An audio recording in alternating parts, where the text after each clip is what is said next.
I don't want to do this. I don't like making these kinds of videos, but I have to do it. The Yankees are absolutely pathetic. Without Aaron Judge, this team simply has no life in them, and watching them play is like attending a damn funeral. That's how sad this team is. I'm looking at this year's Yankees right now, am I? Looks like it. Or wait, is this their team picture this year? The mess that this team currently is, blame has to be spread throughout. Like it or not, for any Brian Cashman apologists out there who are watching this, the blame does have to start with him and Hal Steinbrenner, the guys at the top, more than anyone else, for once again failing to put a competent team around Aaron Judge that won't look this terrible without him, doing the same thing every year with this home run or nothing approach, keeping an incompetent manager for way too long, who the Yankees have won regular season games in spite of from day one, and also burying prospects in the minor leagues while the guys at the big league level cannot be any worse. I'll talk about everything, but the main thing is the offense is unwatchable. Pitching wise, as a team, they're actually statistically among the best in the league, even with their prize free agent Carlos Rodon not pitching a single inning this year so far, Nestor Cortez pitching more like the guy we thought he is before 2021, and Luis Severino having an ERA over 6 this year. Garrett Cole is carrying the starting rotation. He's the only reason the Yankees starting pitching even has a league average ERA right now, and are league average in strikeouts as well, while they're barely above league average in whip.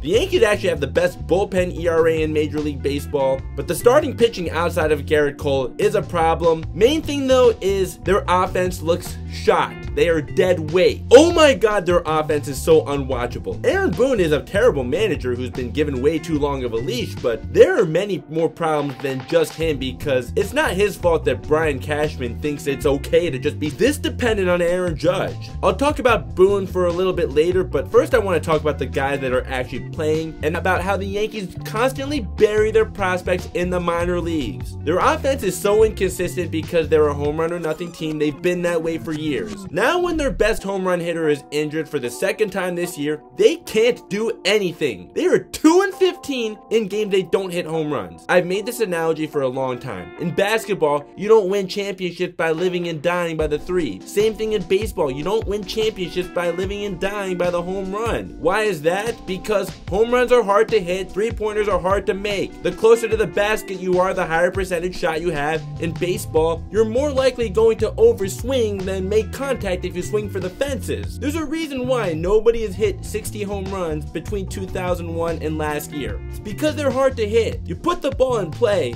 there is a chance that you might get lucky. You strike out, you're just dead, you have no chance, period. So keep it simple and just try to put the ball in play. You manufacture runs by putting the ball in play, not swinging for the fences and just having this home run or nothing approach. This team is 9th in runs scored and 4th in home runs. You know what else though? They've scored a third of their runs on home runs while hitting .233 as a team. That's 23rd in all of Major League Baseball. Their team on base percentage is .301. That's 27th in all of Major League Baseball. Your offense will always be inconsistent if you're just relying on home runs. Batting average and on base percentage still matter even with all these advanced stats that exist now. But you want to know something about these advanced stats that exist today? The Yankees as a team have a WRC plus below the league average of 100 and they're 23rd in WOBA. The advanced stats most certainly do not make this offense look any better than the traditional stats. Obviously home runs are good and I will always cheer every time a Yankee hits one. However, they're not easy to hit and you need to find ways to manufacture runs. Just trying to hit a home run every time is not how you do it. You get guys on base and then you drive those guys in. That's how you manufacture runs, or a sac fly or bunting. Even though bunting is not nearly as common in today's game, that's how you manufacture runs. And then every now and then when you hit a home run, whoopee, but you cannot rely on home runs as heavily as the Yankees do and expect to have any postseason success. In fact, right now without their best home run hitter, yeah, it's a train wreck. With runners in scoring position,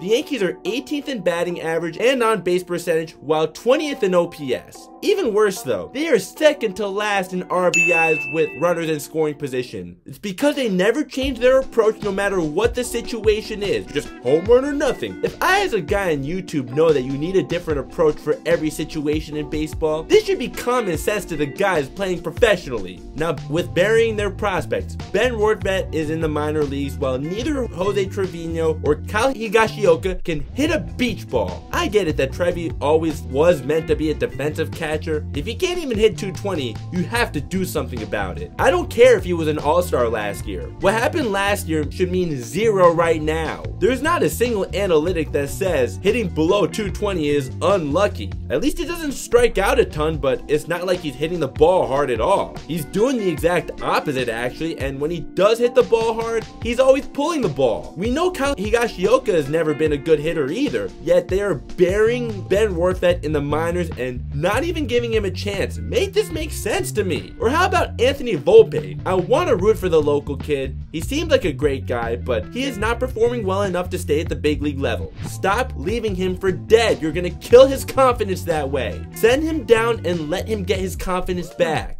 Tell him, hey, you worked your ass off to get here, but we got to send you down to AAA. I know it's disappointing, but try to make something positive out of this. Take this as motivation and work your way back up. As long as you're breathing, you still have another shot at the big leagues. The fact that the Yankees haven't even considered sending him down or even had this conversation with him is just beyond me. Oswald Peraza is currently hitting 293 in AAA, and last year in the majors, he did hit 306. Yes, it's a small sample size, and I know he hit 188 in the 12 games he played at the big league level this year, so I'm not saying he'll tear it up and be the next Derek Jeter if he does get called back. However, you got to at least give him a chance when Volpe is hitting just 192. Where is the common sense here? The definition of insanity is to keep doing the same thing and expect different results, right? Why are you trying to defy the definition of insanity? Clearly, what you're doing now is not working, so try something different. This should be pretty basic common sense, and I can't understand why it's not.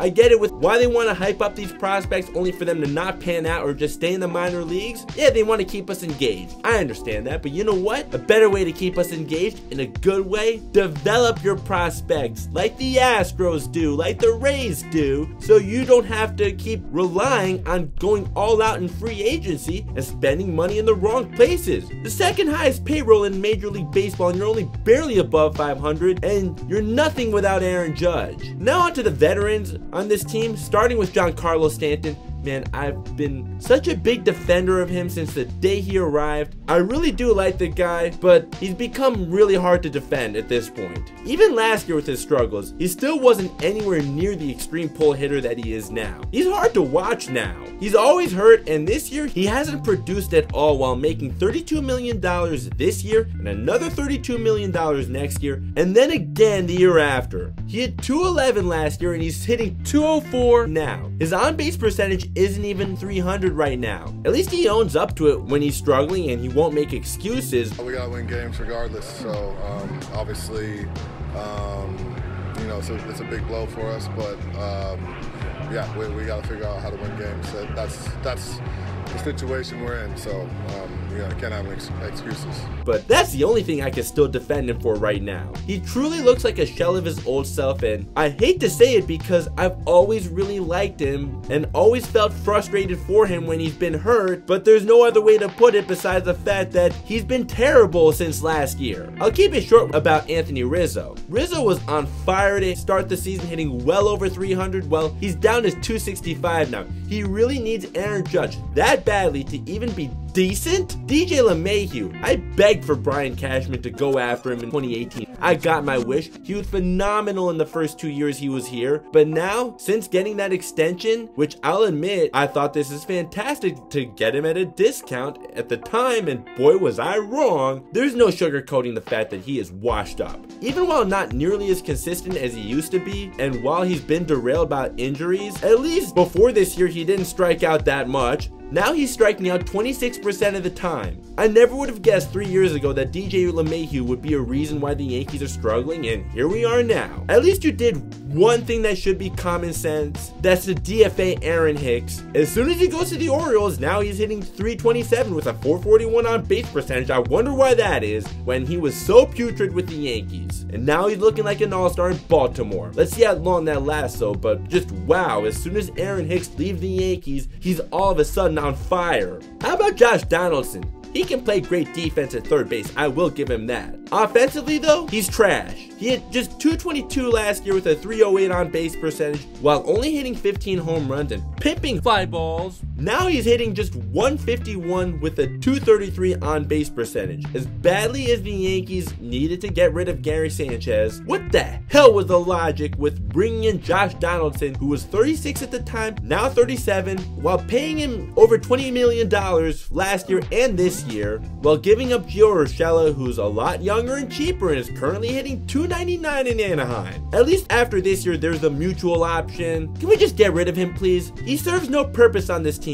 I don't care how good his defense is if he's this terrible of a hitter. Yeah, his OPS for the last 28 days may be over 800. Well, you know what else? He's also hitting way below 200 in these last 28 days. So I don't care if that OPS is over 800 when he's hitting like 150 or whatever it is in these last 28 days. Now Aaron Boone. We as a fan base never liked him for anything besides getting in an umpire's face and cussing them out. Let's be real, anybody can do that. That can't possibly be your best trait as a manager. The guy doesn't know when to pull a pitcher or when to keep him in. Perfect example, against the Mets when he pulled Albert Abreu instead of either walking or pitching around Brandon Nimmo to face our righty and Starling Marte, who's not doing very good this year, but nope, bring in a lefty and Nick Ramirez to give up a walk-off double to Brandon Nimmo. You could say it's not Aaron Boone's fault that he has to field guys like Jake Bauers, Willie Calhoun, or IKF. Not his fault that Giancarlo Stanton and DJ LeMahieu looked washed, or Gleyber Torres isn't what he was his first 2 years. I'll agree with that.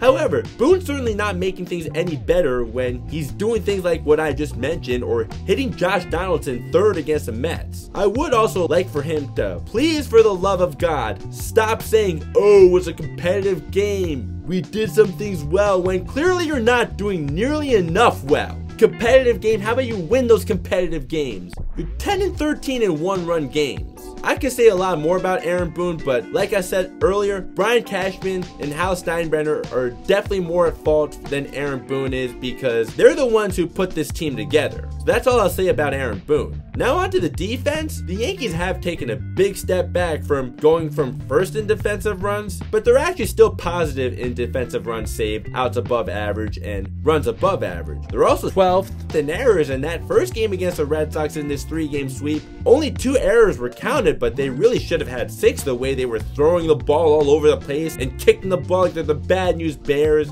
Not having Aaron Judge definitely kills their defense too when they have to have IKF, who's an infielder, Willie Calhoun, who's 5'8", and Jake Bauer, who just sucks in the outfield. This should not be the case with a $300 million payroll just because one guy is hurt, and I don't care who that one guy is. So, any other content creators who may be watching this, please speak up. As pissed off as we are, and I know I'm not the only creator speaking up, yet somehow our words are not getting through Hal Steinbrenner's ears, so maybe we can be a little louder, and maybe the words will go through his ears, or maybe not because we know he's not like his dad and he doesn't care about the fans like his dad did. George Steinbrenner may have been unhinged and bad with personnel decisions, but I guarantee you one thing, he cared deeply about us, the fans, and he wouldn't put up with the product that's currently on the field. Are you a graceful loser? No, absolutely not. Absolutely not. I'm like a Yankee fan. My foot has gone through a number of television sets in my time. I bleed like those guys out there do, the fans. I mean, they hate to see you lose, and I hate to lose. You take it personally? Yes. Yes, I mean, do. What does it say about George Steinbrenner when the Yankees lose? It says he's one of the worst losers in the world.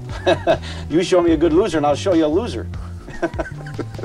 And I gotta be one of the worst. Hal Steinbrenner, as long as his pockets are full, yeah, I don't really care how this team does. I don't care about the fans as long as my pockets are full. Also, please miss me with "it's still early," because no, it's not. We're almost at the halfway point in the season. Even if it was still early, every game counts the same, and right now this team is horrible. If everything does turn around when Aaron Judge does come back, I'll be ecstatic, but to expect them to become a team that can contend for the World Series? I'm sorry, this isn't La La Land. This organization needs a reboot. I pray that this team can make it back to the promised land before I turn 40. They already blew their chance to get back to the promised land while I'm still in my 20s. If they do turn it around this year, because I'll be 30 before the World Series anyways. If the Yankees do win the World Series this year, you best believe I will be ecstatic that this aged like milk and I will party like there's no tomorrow. But let's be real, this team doesn't have what it takes or anything close to it, and the direction they're going in, I can't see it getting any better even in my wildest dreams. It's probably in the Yankees' best interest to be sellers at the deadline. That's all I got, so please sound off in the comments. We as a fan base need to send this organization a message. Even if they don't take us seriously, let's at least try to let our voices be heard. I certainly won't sit around and do nothing about it. So if you're still here, a like would be much appreciated. If you could please consider subscribing and turning on notifications to not miss another video. Welcome to the team. I'm glad to have you. Links to my social media are down below. If you're new here, this is a sports channel, not just a baseball channel, and I plan to make more baseball content this summer now that the NBA finals are over, so I'm glad to have you for the ride. Here's my most recent upload and the video that YouTube recommends if you want to click either of those. Thank you for listening to my rant, and I'll see you next time. Hopefully we will see better days down the road. Peace.